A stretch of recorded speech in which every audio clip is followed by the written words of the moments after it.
Ilyas et Amina, ce soir nous présentons une exposition en binôme de Ilyas El-Fati et Amina Benbouchta. Donc l'idée c'est que ce sont deux peintres avec qui je suis très liée depuis très longtemps.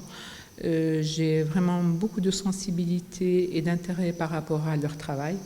Deux artistes qui ont cette sensibilité de travailler sur le papier, de manipuler le papier. Ils ont cet amour sur le papier.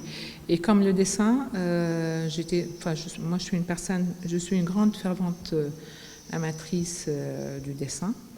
Et c'est un média que je défends depuis très longtemps, depuis la galerie Le Manage.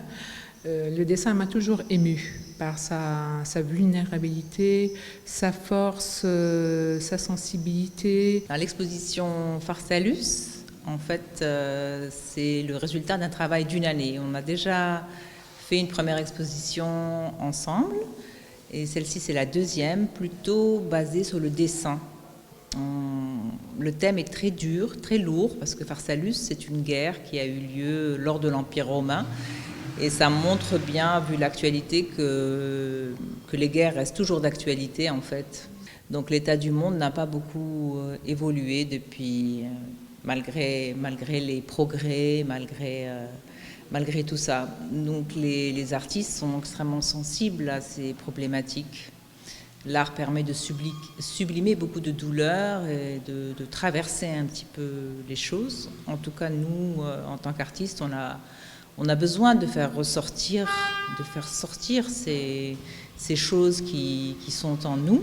Dans la vie, il y a beaucoup le fruit du hasard, et ça donne toujours des beaux fruits, même si on sait très bien que le hasard n'existe pas. Mais si on le laisse exister, si on le laisse s'opérer, il révèle des choses qui tout d'un coup sont évidentes. Je pense qu'Ilyas a eu une sorte de vision quand même, et il a compris que le fait de collaborer ensemble, ça allait nous permettre d'aller plus loin ensemble et de vraiment travailler la peinture que nous avons en commun.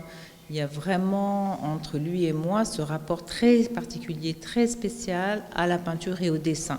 C'est-à-dire qu'on respecte une façon de travailler un petit peu à l'ancienne. On privilégie le dessin, on privilégie le croquis, on privilégie l'aquarelle, toutes sortes de techniques vraiment à l'ancienne, mais avec un propos extrêmement contemporain.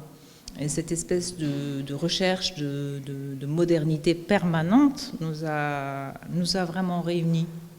Et le travail physiquement, en fait, chacun travaille dans son atelier, mais il y a un va-et-vient permanent entre Tanger et Casablanca. Il y a cette idée du voyage, justement, et de qu'est-ce que c'est d'aller vers l'autre.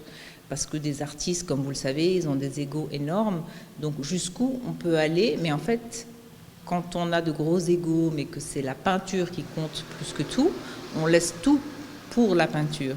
Et c'est ce qui opère ici, c'est ce qui marche, c'est ce qui fonctionne.